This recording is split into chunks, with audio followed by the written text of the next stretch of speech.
Ça y est, on y est, une semaine après l'aller, place au retour des demi-finales de Ligue des Champions. Inter-Barça c'est demain, PSG-Arsenal c'est mercredi. Et dans cette vidéo, on va tenter de pronostiquer ces deux nouveaux matchs de la plus belle des compétitions. Salut tout le monde, c'est Mathieu, très heureux de vous retrouver aujourd'hui pour une nouvelle vidéo. On va tenter de pronostiquer les deux demi-finales retour de Ligue des Champions, PSG-Arsenal et Inter Milan-Barcelone. On se rappelle les matchs allés. 1-0 pour le PSG contre Arsenal et 3-3 entre le Barça et l'Inter. Et c'est le premier match qu'on va tenter de pronostiquer aujourd'hui. Ce match retour du côté de Giuseppe Meazza entre l'Inter Milan et le Barça. On espère bien sûr que ça va ressembler à la rencontre du match aller, ce match complètement fou, 6 buts, 3-3 avec des buts incroyables, notamment le premier de Thuram, le dernier de Rafinha, même s'il a été donné à Sommer, mais bon, dans notre cœur, c'est à Rafinha que ce but doit être donné au vu du parpaing qu'il a envoyé dans le but de l'ancien gardien de Mönchengladbach. Match incroyable qui a été globalement dominé par le Barça, on le voit au niveau des stats, mais c'est logique, on connaît bien sûr la domination barcelonaise globalement contre toutes les équipes, et on sait que l'Inter voilà, n'est pas une équipe qui a souvent le ballon, qui n'est pas une équipe défensive comme souvent on peut peut-être le croire, mais c'est loin d'être une équipe seulement défensive. C'est la meilleure attaque de Serie A, une des meilleures attaques des championnats européens confondus. Alors certes, défensivement c'est très costaud, mais ils en ont pris que 1 de but je crois dans la phase de Ligue des Champions. Ça doit être moins de 10 en tout. Bon là j'en ai pris un peu plus avec, avec ces 3 buts encaissés au match aller, mais ça reste une équipe bien sûr très solide défensivement, qui a passé quand même une série très négative de 5 matchs sans victoire, en comptant bien sûr cette rencontre contre le Barça. 5 matchs sans victoire, notamment 3 défaites consécutives contre Bologne, contre Milan en coupe, et ils avaient perdu contre la Roma également en Serie A. Ils ont regagné un match très important pour rester en lice dans la course au titre en Serie A avec Naples. Ils ont gagné 1-0 contre l'Hellas Vérone en faisant tourner contre l'Hellas. Ils ont fait tourner, c'est un match quand même très important parce qu'ils sont encore en lice à 100% pour la Serie A, parce qu'ils peuvent encore croire au titre. Même si Naples a pris un petit peu d'avance, c'est encore possible pour eux. Donc ils ont fait quand même un peu tourner avec des jeunes, des joueurs qui ne seront pas titulaires bien sûr contre le Barça. Très peu de joueurs qui étaient titulaires là le seront contre le Barça, très peu. Donc ça a fait énormément tourner du côté de cette équipe de l'Inter Milan. Le Barça eux de leur côté pareil comme l'Inter, ils sont encore en lice à 100% dans le championnat, dans le sens où par rapport au PSG qui est déjà champion, qui n'a plus rien à jouer, eux ils peuvent vraiment faire tourner. Le Barça c'est pas trop le cas parce qu'ils sont encore en lice pour le titre avec le Real Madrid, bien sûr, même s'ils ont une avance confortable. C'est pas encore officiel pour eux. Ils ont gagné 2-1 contre Valladolid. Ils se sont fait peur parce qu'ils se sont pris un but assez tôt, mais derrière ils ont réussi à égaliser et à l'emporter. Ça a fait un petit peu tourner aussi également. Voilà, Pau Victor notamment qui a joué, Rodriguez, Ansu Fati aussi qu'on a revu. Voilà, ça fait un petit peu tourner également du côté du Barça, c'est normal bien sûr, et ça a été chercher une victoire tout comme l'Inter. Donc ça arrive en confiance du côté des deux équipes qui, on va pas se mentir, lors de leur match de Serie A et de Liga, on pensait 100% à ce match retour de Ligue des Champions bien sûr.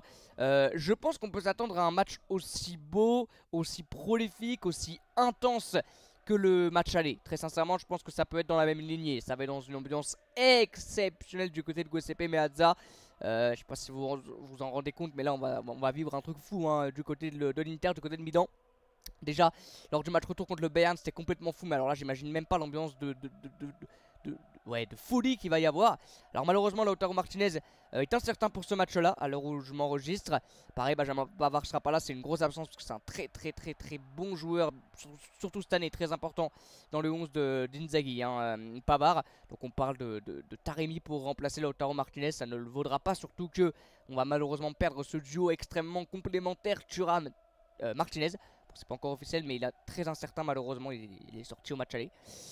Donc on va voir des buts, je m'attends pas à un 0-0 et du coup prolongation de tir au but. Il pourrait y avoir prolongation de tir au but, mais avec des buts pendant le match. Réellement ça va être une ambiance de folie, il y a tout pour avoir un match incroyable comme on l'a eu au match aller. Deux équipes qui sont pas fermées, qui sont quand même plutôt bonnes offensivement, qui sont aussi solides, mais qui vont laisser beaucoup d'espace. Et des joueurs notamment individuels, bon, surtout du côté du Barça, Yamal, Rafinha, Ferran, Olmo qui sont capables de faire des différences. Côté Interis, c'est plutôt peut-être collectivement qui vont réussir à être très forts sur les coups de pied arrêtés notamment.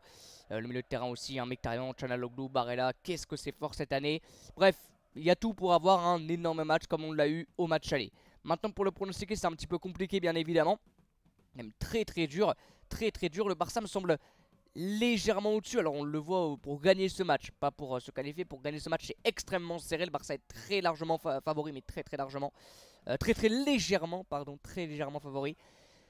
Mais ça me paraît quand même compliqué de voir une claque d'un côté comme de l'autre. Je vois pas de 0-0 et je vois pas de claque ni du côté Barça ni du côté Inter. Ça c'est le premier truc qu'on peut dire, en tout cas que je peux vous dire pour moi. Il n'y aura pas de gros score, il n'y aura pas de 2-0 peut-être, mais pas plus de 2 buts d'écart. Pour moi en tout cas, Voilà, c'est des équipes qui sont vraiment capables de sortir un énorme match et d'éviter de s'en prendre 3 ou 4 quoi. Je pense réellement. Donc je vois bien un match disputé avec des buts, une ambiance de folie.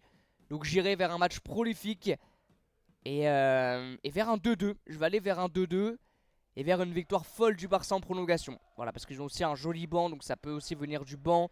Le banc fera la différence si ça va jusqu'en prolongation. Donc je vois un match prolifique 2-2 et un but en fin de match. Allez, dans Lamine Yamal qui est juste trop fort, qui a fait un match aller complètement fou. Donc je vois bien ça. 2-2 et victoire du Barça à la fin en prolongation 3-2. Mais quoi qu'il arrive, je pense qu'on va se régaler demain soir. Et mercredi, on aura le match retour du Paris Saint-Germain, PSG Arsenal. Donc, coup d'envoi 21 h. Alors, le PSG a pu faire tourner de A à Z son effectif. Contre Strasbourg, ils ont perdu 2-1. Et si on regarde, je pense qu'il n'y a qu'un seul joueur sur le 11 de titulaire qui le sera contre Arsenal. C'est João Neves. Pour moi, les autres ne le seront pas.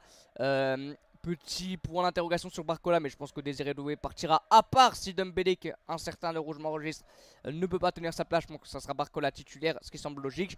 Donc entre 1 et 2 joueurs qui seront titulaires contre Arsenal, qui étaient titulaires contre Strasbourg. Voilà, Zaïre Emery, pareil, ça partira sur le banc, je pense.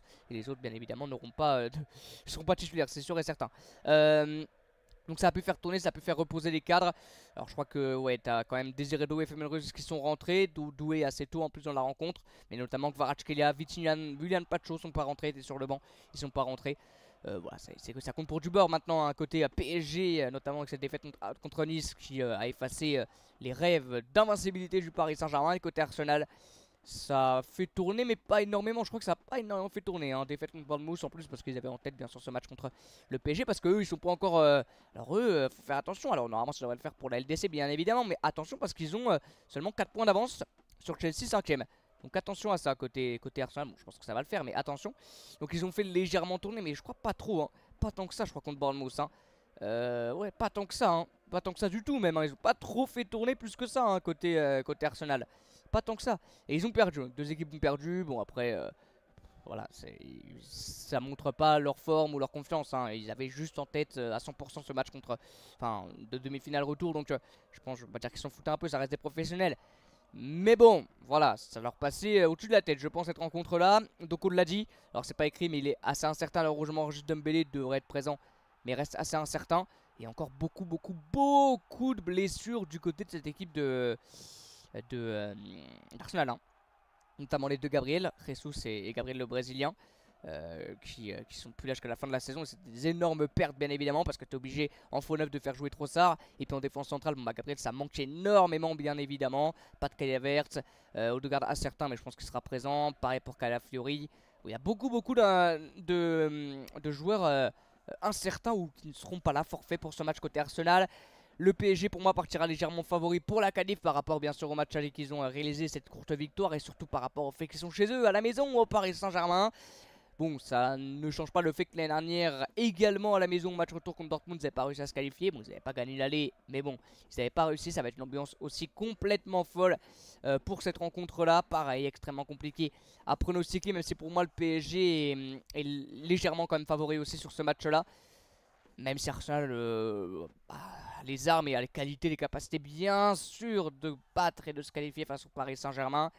Je pense pas qu'il y aura un surplus de confiance côté PSG par rapport au fait qu'ils soient chez eux, par rapport au fait qu'ils ont gagné l'aller. Je ne pense pas, ils vont rester sobres connaissant Luis Enrique et le groupe qu'il a réussi à faire construire cette année. Donc pareil, je vois quand même un match assez intense, assez ouvert, peut-être plus ouvert encore que le match aller.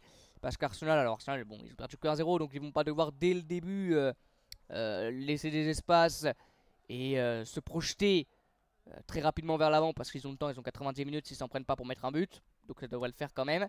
Enfin ça devrait le faire, en tout cas il n'y a pas non plus besoin d'aller à l'abordage, hein. Ils n'ont pas non plus 3 ou 4 buts à remonter.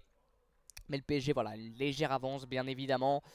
Cette année, c'est surtout sur la deuxième partie de saison, des meilleures équipes au monde. Et même à l'aller, les Anglais ont été choqués du niveau du Paris Saint-Germain, qui vont devoir voilà, rentrer très très bien dans leur rencontre, ce qui serait parfait. C'est comme à l'aller, qui mettent un but dès la 3e, 4e minute, ce serait parfait.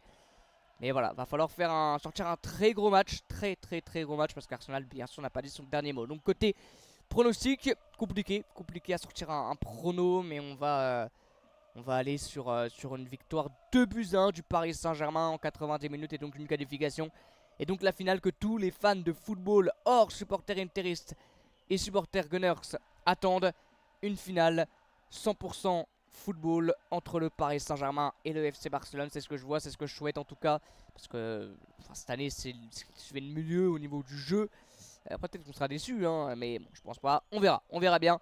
On aura une première réponse demain aux alentours de 23h et une deuxième définitive mercredi aux alentours également de 23h. Voilà les amis, merci beaucoup d'avoir suivi cette vidéo. Comme d'habitude, n'hésitez pas à liker, commenter, partager, vous connaissez la chanson.